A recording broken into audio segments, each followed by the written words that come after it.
Assalamualaikum warahmatullahi wabarakatuh.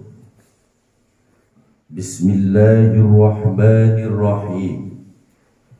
Alhamdulillahi rabbil alamin. Wabihi nasta'in wa ala umuri dunya waddin. Wassalatu wassalamu ala sayyidina wa habibina wa syafi'ina wa maulana Muhammad. Amma ba'd. Ma'asyiral muslimin rahimakumullah. Dalam setiap doa yang kita panjatkan, kita memohon kepada Allah Subhanahu wa ta'ala agar kita dijauhkan dari siksa api neraka. Kita memohon kepada Allah Subhanahu wa ta'ala agar neraka tidak berada pada diri kita dan juga keluarga kita.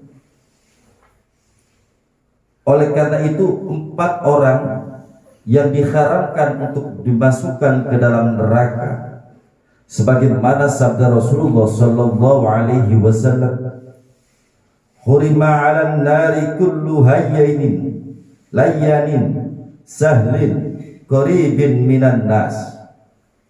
Bahwasanya neraka diharamkan terhadap 4 orang. Yang pertama adalah hayyanin, yaitu orang yang rendah hati. Layyanin, orang yang lembut.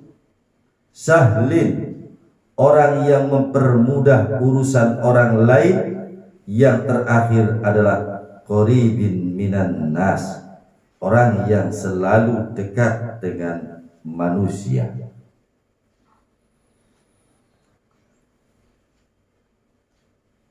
Iblis laknatullah adalah seorang makhluk Allah yang rajin beribadah kepada Allah Subhanahu wa ta'ala. Dia sujud kepada Allah 350 tahun. Tetapi iblis dilaknat oleh Allah Subhanahu wa ta'ala karena iblis sombong. Oleh karena itu, orang-orang yang dijauhkan oleh Allah dari siksa api neraka adalah yang pertama hayyan, orang yang mempunyai sikap rendah hati. Wa ma tawadda'u ahadun lillahi illa rafa'allahu 'azza wa jalla. Barang siapa di antara kalian yang mempunyai sifat rendah hati, maka Allah akan meninggikan derajatnya. Derajat orang yang bertawadhu kepada Allah Subhanahu wa ta'ala maka akan ditinggikan oleh Allah Subhanahu wa ta'ala.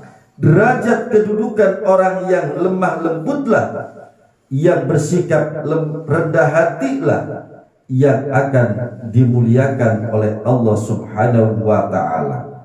Semakin kita berilmu, semakin kita tawadhu, semakin kita tidak menampakkan bahwasanya kita mempunyai kebiasaan apapun.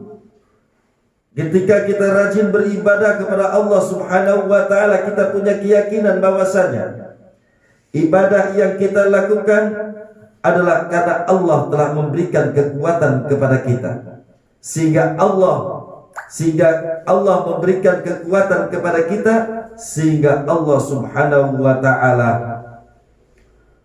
memperkuat kita dalam beribadah kepada Allah Subhanahu wa ta'ala.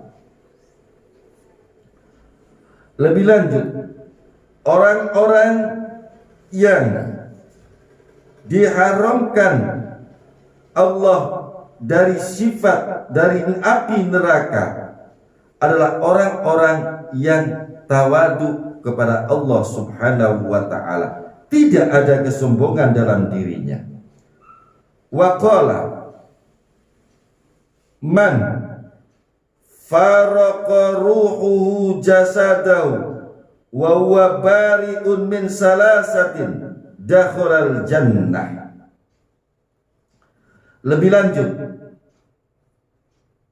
perkataan sahabat Nabi mengatakan, wa qala man faraqa ruhuhu jasadahu wa bari'un min salasan dakhalal jannah. Barang siapa yang telah dicabut ruhnya dari jasadnya, wa bari'un min salasin, dan dia tidak melakukan 3 hal, maka Allah Subhanahu wa ta'ala akan memasukkan dirinya ke dalam surganya Allah. Dakhalal jannah, maka Allah akan memasukkan ke dalam surganya Allah. Al-kibri, yang pertama adalah orang yang terbebas dari sifat sombong. Kesombonganlah yang membuat kita jauh dari rahmat Allah Subhanahu wa ta'ala. Wadain, orang yang berhutang. Orang yang berhutang selama hayatnya, dia punya hutang kepada orang lain, kemudian dia mampu membayarnya, langsung melunasinya, maka surgalah jaminannya. Tetapi dalam keadaan orang itu meninggal dalam keadaan dia masih dalam keadaan punya hutang, maka nerakalah jaminannya. Oleh karena itu, hutang bisa mendekatkan orang, hutang juga bisa menjauhkan orang. Yang terakhir adalah hulul. Hulul itu adalah orang yang diberikan sebuah kepercayaan itu ia khianati. Ketika orang diberikan sebuah amanah jabatan dan lain sebagainya, kemudian jabatan itu ia khianati, maka orang yang seperti ini akan cepat dimasukkan di dalam neraka Allah Subhanahu wa ta'ala. Oleh karena itu ada sebuah doa agar kita terbebas dari sifat sombong yang diajarkan oleh Rasulullah sallallahu alaihi wasallam. Allahumma inni a'udzu bika min nufkhatil kibriya. Ya Allah, sesungguhnya aku meminta pertolongan kepadamu ya Allah, tutuplah sifat sombong dalam diri saya. Oleh karena itu ketika doa ini selalu kita panjatkan, maka insya Allah diri kita adalah dalam mengarungi kehidupan adalah dengan penuh kerendahan hati, tidak pernah membanggakan terhadap amal perbuatan yang kita lakukan. Oleh karena itu, amal perbuatan yang kita lakukan di dunia ini adalah merupakan sarana kita nanti di akhirat. Oleh karena itu, ketika Allah Subhanahu wa ta'ala telah menjadikan diri kita adalah orang-orang yang ahli ibadah, maka kita berendah dirilah. Kita rendah diri bahwasanya hanya hidayah Allah yang mampu membuat kita mampu beribadah kepada Allah Subhanahu wa ta'ala. Hanya ma'unah Allah, hanya pertolongan Allah Subhanahu wa ta'ala lah yang mampu menjadikan diri kita beribadah kepada Allah Subhanahu wa ta'ala. Oleh karena itu, kesombongan akan membuat diri kita lupa kepada siapa yang menciptakan kita. Kesombongan akan membuat kita jauh dari rahmat Allah Subhanahu wa ta'ala. Kesombongan akan membuat kita jauh dari orang-orang yang kita cinta. Ma'asyiral muslimin rahimakumullah. Golongan yang kedua adalah orang yang lain, yaitu lemah lembut. Islam menganjurkan kepada umatnya adalah selalu berakhlakul karimah. Kelembutan jiwa seseorang diperoleh ketika dia selalu bertakarub kepada Allah Subhanahu wa ta'ala, membersihkan segala kotoran-kotoran yang bersemayam di dalam dirinya. Maka perilaku yang ia lakukan, perilaku yang ia keluarkan adalah akhlakul karimah, kelembutan di dalam jiwanya. Man yukhrimur rafqa yukhrimul khaira. Barang siapa yang terhalang sifat kelemah lembutannya, maka terhalanglah sifat kebagusannya.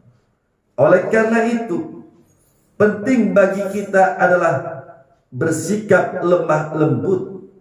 Sifat rahman Allah Subhanahu wa ta'ala kita tanamkan dalam diri kita, sehingga dengan sifat rahman dan rahim Allah tersebut kita tanamkan dalam diri kita, maka kelembutan jiwalah yang berada dalam diri kita.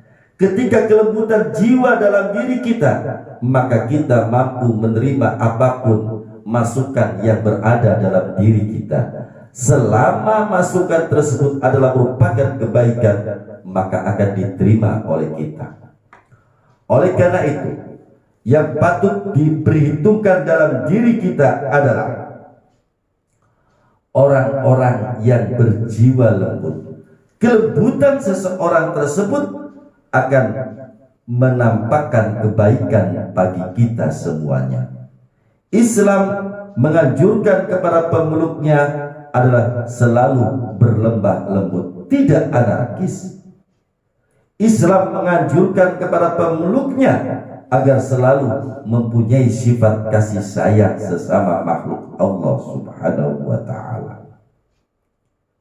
Inilah begitu indahnya Islam, sehingga konsep kita di dalam membangun kebersamaan, membangun sebuah sifat rahmannya Allah Subhanahu wa ta'ala di dunia ini kita utamakan.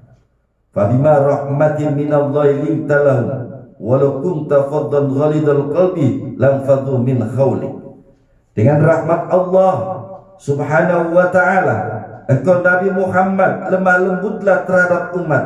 Seandainya engkau kaku dan keras hati, niscaya umat akan menyingkir dari kamu. Al-Quran jauh-jauh hari sudah memperingatkan kita. Oleh karena itu, qaswatul qulub,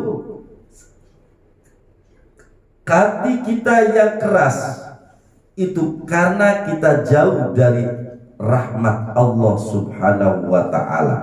Ketika kekerasan dalam diri kita sudah berada dalam diri kita, maka yang ada adalah kita semakin jauh dari Allah Subhanahu wa ta'ala. Yang ketiga adalah sahlun. Sahlun adalah bagaimana kita mempermudah urusan orang lain. Kita tidak boleh mempersulit urusan orang lain. Kita permudahkan segala bentuk urusan orang lain. Kita mudahkan. Rasulullah sallallahu alaihi wasallam bersabda, "Man nafasa an mu'minin kurbatan min kurbid dunya." Barang siapa bagi orang yang mukmin yang membantu segala kesusahannya orang mukmin di dunia, nafasallahu anhu kurbatan min kurbil yaumil qiyamah, maka Allah akan membantu segala kesulitannya nanti di hari kiamat.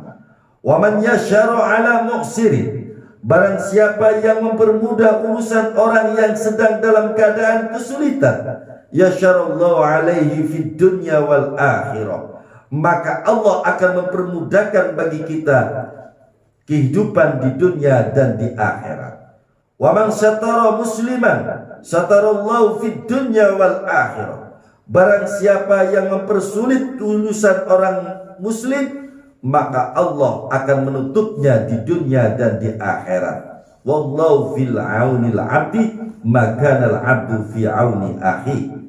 Allah itu berada pada persangkaan hambanya, apabila selagi Allah itu berada pada pertolongan hambanya selagi hamba tersebut bersuka menolong terhadap saudaranya. Oleh karena itu, pentingnya kita mempermudahkan urusan orang lain. Buat apa kita mempersulit urusan orang lain? Ketika kita mempersulit urusan orang lain, maka Allah pun akan mempersulit urusan kita. Yasir wala tu'asir, mudahkan, jangan engkau persulit. Yang terakhir adalah orang-orang yang dekat dengan sesamanya. Orang-orang yang selalu dekat dengan sesama, tidak ada permusuhan sama sekali. La yu'minu ahadukum hatta yuhibbu li akhi ma yuhibbu li nafsi. Tidak dikatakan orang yang beriman selagi mencintai saudaranya sebagaimana mencintai dirinya. Inilah ukhuwah, persatuan, kesatuan yang harus kita tanamkan. Ketiga,